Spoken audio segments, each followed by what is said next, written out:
Hello guys, welcome to all. So today I am going to start a new sessions and this is for youth competition. I hope you know youth competition is also a great book for all India. I mean JEA and for electrical engineering, for SSC, JEE, UP, and UPRP. I mean mostly it's for JEE examination.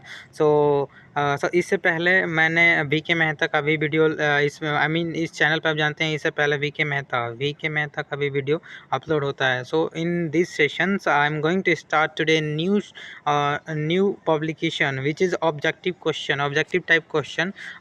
Each day I will try to upload 25 question from any one subject. So this is really important. This is a youth competition book, so I am very really glad because now I am going to upload a new sessions of electrical engineering of new book youth competition. So without going to waste our time, just come on our topic. But before going on a topic, just I want to mention here, VK Mehta का भी video upload है. आप वहाँ से अपनी theory को strong कर सकते हैं. If you want strong your theory then go on playlist on V K Mehta का भी सेशन मैंने अपलोड किया है.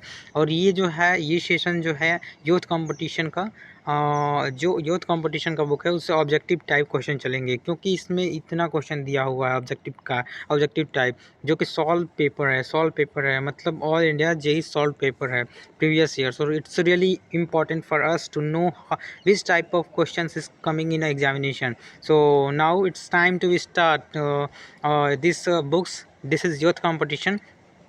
So this is a volume 2. First of all, this is a volume 2,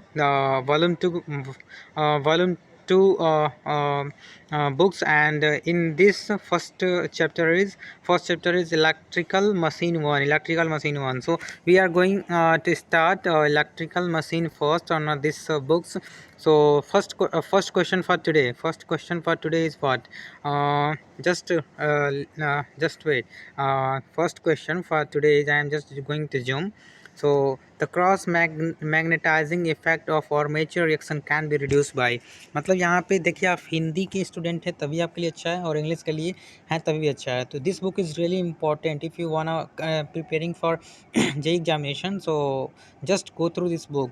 सो पहला, the cross magnetization effect of armature reaction can be reduce by. Armature reaction में cross magnetizing effect को कैसे हम रिड्यूस कर सकते हैं. तो देखिए यहाँ पे ऑप्शंस हैं. अगर हम ऑप्शन पढ़ने लगे तो टाइम लगेगा, तो सीधे हम चलते हैं इसके आंसर पे. Increasing the flux density under one sorry. तो सीधे हम इसके ऑप्शन पे चलते हैं. तो देखिए कैसे हम क्रॉस मैग्नेटाइजिंग इफेक्ट को आर्मेचर रिएक्शन में रिड्यूस करेंगे. तो making the main field armature turn larger than compare to armature ampere turn. तो अगर हम मेन फील्ड एम्पियर टर्न को अधिक बनाएं, किसकी तुलना में?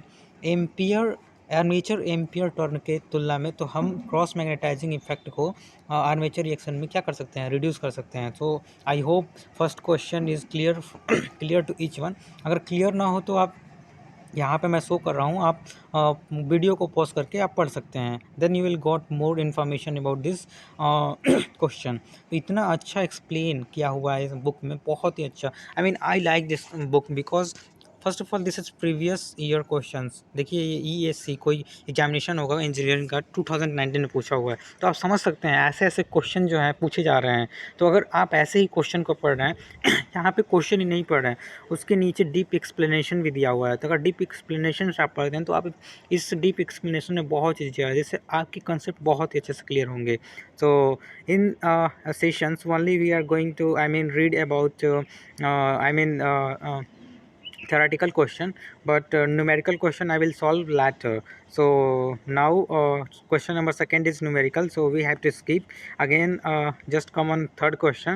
Third question is what? Third question is saying what is the condition of retrogressive winding in DC machine. Retrogressive, ये याद रखना पड़ेगा. रेट्रोग्रेसिव वाइंडिंग का क्या मतलब कंडीशन होता है, इसमें क्या कंडीशन होता है. जो ये देखिए, इसे क्या बोलते हैं? टीवी को बोलते हैं बैक पिच और YF बोलते हैं फ्रंट पिच. तो इसमें मतलब रेट्रोग्रेसिव वाइंडिंग में क्या मतलब कंडीशन होना चाहिए? कंडीशन ये होना चाहिए कि हमेशा फ्रंट पिच जो होता है बैक पिच से अधिक होना चाहिए। Means front pitch is greater than back pitch. अगर ऐसा हुआ, फ्रंट पिच अधिक है बैक पिच से, तो हमेशा रेट्रोग्रेसिव वाइंडिंग होगी। इसकी यही कंडीशन है। सो आई होप ये भी आपको अच्छे से क्लियर हो गया होगा। अब चलते हैं चौथा क्वेश्चन। चौथा क्वेश्चन में न्यूमेरिकल है, तो सीधे हम चलते हैं fifth question. Fifth number question क्या कहता है? फिफ्थ नंबर क्वेश्चन भी न्यूमेरिकल है, तो इसे भी स्किप करना है हमें। Question number six. Question number six क्या कहता है? देखिए, question number six is important for simple lap wounding generator EMF generated by path. तो देखिए, एक्सप्लेनेशन से चलते हैं। आप जानते हैं कि ईएमएफ क्या होता है? ईएमएफ इक्वेशन क्या होता है? अब DC machine phi Z N P 60/A, ये क्या होता है? EMF equation. तो यहाँ पे आप जानते हैं लैप वाइंडिंग जब भी मांगता है तो लैप वाइंडिंग में ए इक्वल टू पी होता है, right? A equal to P होता है, और वेव वाइंडिंग में ए इक्वल टू 2 होता है। The most important thing which you have to learn, very very very very very very important, lap winding में A equal to P होता है और वेव वाइंडिंग में ए इक्वल टू 2 होता है।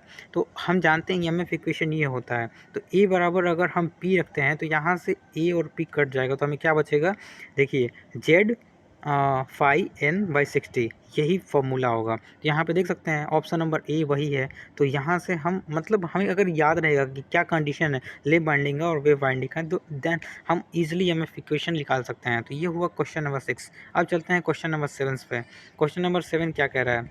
In a DC machine in which series field and shunt field winding in the pole produce magnetic flux in same direction so that resultant air gap increase with increasing load also known as। तो अगर देखिए adding जहाँ भी हो रहा है, इसको भी एक्सप्लेनेशन से चल रहे हैं। देखिए, इसे कॉमुलेटिव कंपाउंड मशीन बोलते हैं। कॉमुलेटिव यहाँ पे ऑप्शन नंबर कौन सा है? बी ऑप्शन होगा। कॉमुलेटिव कंपाउंड मशीन कहते हैं। क्यों? क्योंकि सीरीज फील्ड और शंट फील्ड एडिंग नेचर का होता है, और एडिंग नेचर का जब भी होता है तो उससे कॉमुलेटिव कंपाउंड मशीन होता है। तो याद करना पड़ेगा कि जब जहाँ भी शंट और सीरीज ऐड हो रहे हैं वहाँ पे कॉमुलेटिव कंपाउंड नेचर होगा, राइट? अब चलते हैं question number, I think question number 7 आपको क्लियर हुआ होगा। और फर्स्ट ऑफ ऑल अगर आपको जहाँ भी कन्फ्यूजन लगता है तो I am also preparing for SSC examination. So अगर जहाँ भी आपको डाउट हो please ask on a comment, because I like to give reply on a comment. तो चलते हैं without going to waste our time, come on question number 9। तो question number 9 क्या कहता है? Which among the following directly converted heat into electricity. Heat से directly electricity में क्या ऐसा कन्वर्ट करता है? कौन सा जनरेटर? तो हमें याद करना पड़ेगा। जनरेटर का नाम है मैग्नेटो हाइड्रोडायनेमिक। ये ऐसा जनरेटर होता है डायरेक्टली हीट को इलेक्ट्रिसिटी में कन्वर्ट करता है, मैग्नेटो हाइड्रोडायनेमिक। बहुत ही सरल है ये। देखिए, BSPHCL JEE 31 जनवरी 2019 को पूछा हुआ है। तो सोचिए ऐसे टाइप के क्वेश्चन पूछे जा रहे हैं, तो आपका यहाँ तो कंसेप्ट क्लियर होगा। आपने पढ़ लिया कि ऐसा कौन सा जनरेटर है जो डायरेक्टली हीट को इलेक्ट्रिसिटी में कन्वर्ट करता है। तो हमने पढ़ लिया यहाँ पे मैग्नेटो हाइड्रोडायनेमिक। तो आई होप आप लोग नहीं भूलेंगे, इसको मैंने हाईलाइट भी किया हुआ है। हमने देखिए 2 बार मैंने पढ़ा है और तीसरी बार मैं आप लोगों को समझा रहा हूँ। इसके साथ मैं मेरा भी कंसेप्ट क्लियर हो रहा है। तो सोचिए मैं एक ही बुक को तीसरी बार पढ़ रहा हूँ, तो how I am going to learn about any question. Okay, तो आपको भी समझना होगा कि कंपटीशन डे बाय डे मतलब इंक्रीज़ हो रहे हैं, तो उसके अनुसार हमें पढ़ना होगा। अगर उसके अनुसार ही हम पढ़ते हैं तभी हम कंपटीशन क्या कर पाएंगे? क्रैक कर पाएंगे। सो now it's really important. So just come on question number 10। Question number 10 क्या कहता है? देखिए, इन DC power transmission, which among the following DC generator whose function is to inject or add certain voltage supply compensate the voltage drop in transmission feeder. देखिए, transmission feeder में अगर voltage drop होता है तो ऐसा कौन सा जनरेटर है जो कि क्या करता है? इंजेक्शन ऐड सर्टेन वोल्टेज, मतलब कुछ वोल्टेज को बढ़ा दे, मतलब वो क्या कंपनसेट के काम में आए। कंपनसेट मतलब वोल्टेज ड्रॉप हो रहा है तो वोल्टेज ड्रॉप को कंपनसेट कर दे, तो उसे हम बूस्टर कहते हैं। देखिए, उसे हम बूस्टर कहते हैं। Option number A is correct. और बूस्टर क्या होता है? Booster is nothing, booster is what? DC power transmission में बूस्टर एक जनरेटर होता है जिसका कार्य कुछ वोल्टेज अतः छिप जोड़ना होता है, और मतलब बूस्टर उसका नाम होता है, राइट? और बूस्टर को हम सीरीज जनरेटर के नाम से जानते हैं, राइट? सीरीज जनरेटर आगे आ रहा है, आप अच्छे से देख लीजिएगा। और अब चलते हैं क्वेश्चन नंबर 13। देखिए यहाँ पे क्लियर होगा बूस्टर को क्यों हम सीरीज जनरेटर कहते हैं। तो देखिए यहाँ पे क्वेश्चन नंबर 13 क्या है। DC generator use for voltage drop compensate is known as series. अब यहाँ पे कंपनसेटिंग का बात आ गया वोल्टेज ड्रॉप को, तो उसे सीरीज बोलते हैं। देखिए क्यों सीरीज आ गया ना। बूस्टर इस यहाँ पे बहुत अच्छे से लिखा हुआ है। यह मुख्यतः डीसी सीरीज जनरेटर होता है। बूस्टर यहाँ पे बूस्टर कहते हैं। बूस्टर मीन्स क्या, series generator. So I hope आज के वीडियो लेक्चर में हमने 13 क्वेश्चन, चलिए 14 क्वेश्चन कर देते हैं। तो lap winding is most suitable for, lap winding use क्यों किया जाता है। लैप वाइंडिंग वहाँ यूज किया जाता है जहाँ वोल्टेज जो होता है वो तो कम होना चाहिए लेकिन करंट हाई होना चाहिए। तो इसे याद करना पड़ेगा, बहुत ही इंपॉर्टेंट है, very very very most important. ये क्वेश्चन में पूछे जाते हैं लैप वाइंडिंग कहाँ यूज किया जाता है, जब जहाँ हमें हाई करंट और लो वोल्टेज की रिक्वायरमेंट होती है। हाई करंट और लो वोल्टेज की रिक्वायरमेंट होती है, हाई करंट और लो वोल्टेज, वहाँ पे हम लैप वाइंडिंग का यूज़ करते हैं। तो देखिए अभी हमने 14 ही वीडियो बनाया, आई मीन 14 वीडियो लेक्चर में 14 में मान के चलिए 4 महीने स्किप किया होगा, न्यूमेरिकल का होगा, तो केवल 10 क्वेश्चन में 10 मिनट लग गए। तो आई होप आप लोग समझ रहे होंगे। I am giving my best to I mean explain each and every question, लेकिन टाइम को देखते हुए मैं जितना चाहता हूँ उतना एक्सप्लेन नहीं कर पा रहा हूँ, तभी भी आई होप आप लोग समझ पा रहे होंगे। So if you have any confusion then comment on comment box, I will like to I mean solve your problem. So I hope if you watch at last, then obviously this session will going to help you, and this will going to help boost your number in a competitive examination. So lastly I would like to say thank you, and don't forget to share, like and subscribe, because how much you share, how much student going to know and take a deep knowledge from this video sessions, I mean this channel. So finally, thank you, thank to all.